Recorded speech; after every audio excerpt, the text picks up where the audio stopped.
That's really what I want. But now you have a sense of what does a silver plan mean? What's the actuarial value of this plan? What's the robustness of this plan? And our silvers and silvers are going to have more of a comparative, even though our 3 silver plans look slightly different. The level of sort of robustness, what you're getting, is similar. So those blue sheets that you saw with the scenarios are one way to kind of look at how the plans, you can compare them across, again, our plans and other plans. And then the summary benefits and coverage is more detailed, not scenarios, but I can call your member service and say, they're great. Would that cover a doula? Yeah, what do you do for X? And they can walk you through. Okay. And they have the whole, member benefit agreement in front of them, and all of the detail, more detail than you probably ever want to know. So, Charlie, you have another question? I do. Are there any significant changes, or even minor ones that would affect mental health coverages? Because I didn't hear you talk about mental health at all. And so when we get into the details, and I can actually talk a little bit about some of the details of our plans, but I will need we have set some things up around behavioral and mental health.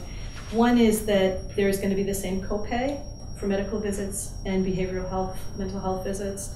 One is that we're going to eliminate any roadblocks or waiting periods, so that same day. So if you need to go from the medical visit right to the behavioral health visit, that will be covered. I do have some more details on that, but I would need to consult here we go. So same, we mentioned the same copay as primary care services at behavioral health and substance abuse treatment. We waive the cost for the first 3 outpatient behavioral health visits. So that's, I think, pretty critical and pretty different than a lot of plans. The reason for that is the idea that if people need to access behavioral health services, that they really don't, again, have that barrier, that they can get those first 3 visits and then from there determine what their needs are. And the same day as medical visits, it really facilitates immediate referrals without administrative roadblocks.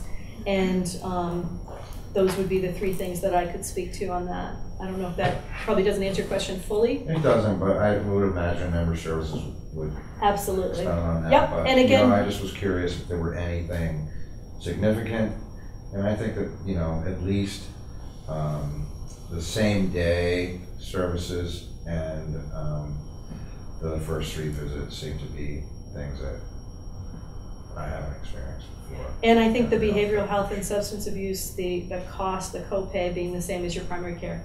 So it's not viewed in that sort of specialty category where it's more expensive to do a copay at a specialist.